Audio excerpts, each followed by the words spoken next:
அனைவருக்கும் வணக்கம். இன்னைக்கு ஹிந்து நியூஸ் பேப்பர்ல இன்னும் இம்பார்ட்டன்ட் நியூஸஸ் இருக்கு அப்படின்னு சொல்லி பார்ப்போம். ஸோ முதல்ல வந்து பார்த்தீங்க அப்படின்னா, நேத்து நம்ம முதலமைச்சர் கலைமாமணி விருதுகள வந்து அ அந்த நபர்களுக்கெல்லாம் வந்து வழங்கியிருக்காரு. ஸோ அந்த ஒரு விஷயத்த தான் இங்க பார்க்க போறோம். கலைமாமணி விருதுகள பொறுத்தவரைக்கும் பார்த்தோம்னா, யாரு இந்த விருதுகள வழங்குறாங்கன்னா, தமிழ்நாடு இயலிசை நாடக மன்றம் அவங்க தான் வந்து இந்த கலைமாமணி விருதுகள வந்து வழங்குறாங்க. 2021, 22 மற்றும் 23ஆம் ஆண்டுகளுக்கான விருதுகள் நேற்று வந்து வழங்கப்பட்டிருக்கு. இதுல கலைமாமணி விருதுகளையும் தாண்டி, இந்த தமிழ்நாடு இயலிசை நாடக மன்றம் வேறு சில விருதுகளும் வழங்குறாங்க. அதான் பார்த்தீங்கன்னா, எம்.எஸ். சுப்புலட்சுமி விருது அப்படின்னு சொல்லுவாங்க. அது யாருக்கு வழங்கப்பட்டிருக்கு அப்படின்னா, இயேசுதாஸ் அவர்களுக்கு வழங்கப்பட்டிருக்கு. சரிங்களா? எம்.எஸ். சுப்புலட்சுமி விருது இயேசுதாஸ் அவர்களுக்கு வழங்கப்பட்டிருக்கு.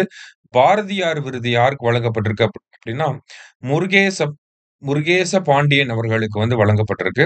அடுத்தது பால சரஸ்வதி விருது யாருக்கு வழங்கப்பட்டிருக்கு அப்படின்னா, முத்து கண்ணம்மாள் அப்படிங்கிற இவங்களுக்கு வழங்கப்பட்டிருக்கு. ஓகேவா? ஸோ இதே அ கலைமாமணி விருதுகள வழங்கக்கூடிய இயலிசை நாடக மன்றம் தான் சுப்புலட்சுமி விருது, பாரதியார் விருது, பால சரஸ்வதி விருது எல்லாமே வழங்குறாங்க. அத இயேசுதாஸ் அவர்களுக்கும், அ முருகேச பாண்டியன் அவர்களுக்கும், முத்து கண்ணம்மாள் அவர்களுக்கும் வழங்கியிருக்காங்க. கண்டிப்பா இதெல்லாம் கொஞ்சம் தெரிஞ்சு வச்சுக்கணும். சரிங்களா? ஸோ அதுதான் நமக்கு முதல் செய்தியில வந்து குடுத்திருக்கிறாங்க. அடுத்ததா பார்த்தீங்க அப்படின்னா, இந்த வருஷம் நோபல் பிரைஸஸ் எல்லாமே போன வாரம் வந்து அனவுன்ஸ் பண்ணியிருந்தாங்க. அத பத்தி இந்த இடத்துல என்னென்ன இருக்கு அப்படிங்கிறத லிஸ்ட் அவுட் பண்ணியிருக்காங்க. நம்ம அத ஆல்ரெடி இந்த வாரம் ஃபுல்லாவே அதை தான் பார்த்துட்டு வந்தோம். ஸோ இந்த இடத்துல பிரிலிம்ஸ் ஆஸ்பெக்ட்ல நம்ம பார்ப்போம். சரிங்களா? மெயின்ஸ் ஆஸ்பெக்ட்ல தனியா நம்ம அத வந்து ஒரு 15 மார்க்காவே ரெடி பண்ணியிருக்கோம். அத வந்து மெயின்ஸ் சீரியஸ் வந்து நமக்கு டெய்லி போயிட்டு இருக்கு இல்லையா? அதுல நம்ப இன்னும் எலாபரேட்டா பார்ப்போம். இந்த இடத்துல பிரிலிம்ஸ் பாயிண்ட் ஆஃப் வியூல என்ன இருக்கு அப்படிங்கிறத பார்ப்போம். ஃபர்ஸ்ட் நோபல் பரிசுகள் அப்படின்னு சொல்லி பார்த்தோம்னா, மெடிசின்கான நோபல் பிரைஸ் தான் ஃபர்ஸ்ட் வந்து சொல்லுவாங்க. மெடிசின்க்கு அப்புறம் தான் பிசிக்ஸ், பிசிக்ஸ்க்கு அப்புறமா கெமிஸ்ட்ரி, கெமிஸ்ட்ரிக்கு அப்புறமா லிட்டரேச்சர், லிட்டரேச்சருக்கு அப்புறமா பீஸ் பிரைஸ், பீஸ்க்கு அப்புறமா வந்து எக்கனாமிக்ஸ்க்கான நோபல் பரிசு வந்து சொல்லுவாங்க. இதுல இந்த அமைதிக்கான நோபல் பரிசை மட்டும் வழங்குறது யாருன்னா நார்வே. சரியா? மத்த பரிசுகள் எல்லாத்தையுமே ஸ்வீடன் வந்து வழங்குவாங்க. சரியா? இந்த விருதுகள் அக்டோபர் முதல் வாரத்துல அறிவிக்கப்பட்டாலும், விருது வழங்கக்கூடிய அந்த நாள் வந்து பார்த்தீங்கன்னா, டிசம்பர் 10. சரியா? ஸோ டிசம்பர் 10 அப்ப தான் இந்த விருதுகள் வந்து அஃபிஷியலா கையில குடுப்பாங்க. அந்த வகையில மெடிசின்கான நோபல் பரிசு, மெடிசின் ஆர் பிசியாலஜி அப்படின்னு சொல்லி சொல்லுவாங்க.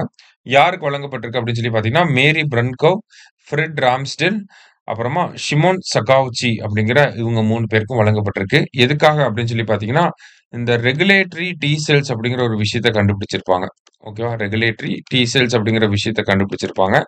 ஸோ இந்த டி செல்ஸ் தான் என்ன பண்ணும்னா, நம்ம பாடியோட ஓன் இம்யூன் சிஸ்டம் நம்ம பாடியில இருக்கக்கூடிய செல்ஸ் அண்ட் டிஷ்யூஸ அட்டாக் பண்ணாம, நம்ம உடம்புக்குள்ள கெடுதலா இருக்கக்கூடிய பாக்டீரியா, வைரஸ அட்டாக் பண்றத ரெகுலேட் பண்றது தான் இந்த ரெகுலேட்டரி டி செல்ஸ். அந்த கண்டுபிடிப்புக்காக தான் இவங்களுக்கு இந்த விருது வழங்கப்பட்டிருக்கு. சரியா? அடுத்தது நோபல் பிரைஸ் ஃபார் பிசிக்ஸ வந்து பார்த்தீங்கன்னா, யாருக்கு குடுத்திருப்பாங்க அப்படின்னா, அ ஜான் கிளார்க், மைக்கேல் டியோவர்ட், அடுத்தது ஜான் மார்டினி. இந்த 3 பேருக்கும் வழங்கப்பட்டிருக்கும். எதுக்காக அப்படின்னு சொல்லி பார்த்தீங்கன்னா, இவங்க குவாண்டம் டன்னலிங் அப்படிங்கிற ஒரு விஷயத்த வந்து பண்ணியிருப்பாங்க. பொதுவா இந்த குவாண்டம் டன்னலிங் அப்படிங்கிறது பார்த்தீங்கன்னா, நமக்கு சப் அட்டாமிக் பார்ட்டிகிள்ஸ்ல மட்டும் தான் இருக்கும். ஆனா இவங்க என்ன பண்ணியிருப்பாங்கன்னா, ஒரு எலக்ட்ரிக்கல் சர்க்யூட்ல குவாண்டம் டன்னலிங் அப்படிங்கிறத செஞ்சு காட்டியிருப்பாங்க. அந்த ஒரு விஷயத்துக்காக தான் இவங்களுக்கு பிசிக்ஸ்க்கான நோபல் பரிசு அப்படிங்கிறது வழங்கப்பட்டிருந்துச்சு. அடுத்தது கெமிஸ்ட்ரிக்கான நோபல் பரிசு யாருக்கெல்லாம் வழங்கப்பட்டிருந்துச்சு அப்படின்னு சொல்லி பார்த்தீங்கன்னா, Susumu Kitagawa, Richard Robson, Omar Yaghi இவங்க 3 பேருக்கும் கெமிஸ்ட்ரிக்கான நோபல் பரிசு வழங்கப்பட்டிருந்துச்சு. இவங்களுடைய கண்டுபிடிப்பு என்ன அப்படின்னு சொல்லி பார்த்தீங்கன்னா, அ உலோக கரிம கட்டமைப்பு அப்படின்னு சொல்லுவாங்க. அதாவது மெட்டல் ஆர்கானிக் ஃப்ரேம்வொர்க் அப்படிங்கிற இந்த ஒரு கண்டுபிடிப்புக்காக இவங்களுக்கு அ கெமிஸ்ட்ரிக்கான நோபல் பரிசு அப்படிங்கிறது வழங்கப்பட்டிருந்துச்சு. அடுத்ததா பார்த்தீங்க அப்படின்னா, அமைதிக்கான நோபல் பரிசு மரியா கொரினா மச்சாடோ அப்படிங்கிற இவங்களுக்கு, அதாவது வெனிசுலா நாட்டினுடைய எதிர்க்கட்சி வெனிசுலா அப்படிங்கிறது அந்த எதிர்க்கட்சி. அந்த எதிர்க்கட்சியோட தலைவரா இருக்கக்கூடிய மரியா கொரினா மச்சாடோ அவங்களுக்கு வந்து இந்த நோபல் பீஸ் பிரைஸ் அப்படிங்கிறது வந்து வழங்கப்பட்டிருக்கு. அடுத்ததா பார்த்தீங்க அப்படின்னா, நமக்கு லிட்டரேச்சருக்கான நோபல் பரிசு ஹங்கேரி நாட்டைச் சேர்ந்த லாஸ்லோ கிருஷ்ணஹோர்காய் அப்படிங்கிற இவருக்கு வழங்கப்பட்டிருக்கு. சரியா? லாஸ்லோ கிருஷ்ணஹோர்காய் அப்படிங்கிற இவருக்கு தான் நோபல் லிட்டரேச்சர் பிரைஸ் அப்படிங்கிறது வழங்கப்பட்டிருக்கு. நோபல் பரிசுகள்ல இருந்து கண்டிப்பா கேள்விகள் குரூப் 1 பிரிலிம்ஸ்ல கேட்டிருந்தாங்க. அதுக்கு முன்னாடி குரூப் 2 மெயின்ஸ்ல வந்து கேட்டுட்டாங்க. கண்டிப்பா வந்து நோபல் பரிசுகள்லேருந்து அடிக்கடி கேள்விகள் வந்துட்டே இருக்கனால கொஞ்சம் நல்லா பார்த்து வச்சுக்கோங்க. சரியா? ஸோ இன்னைக்கு முக்கியமான செய்திகள பார்த்துருக்கோம். நன்றி.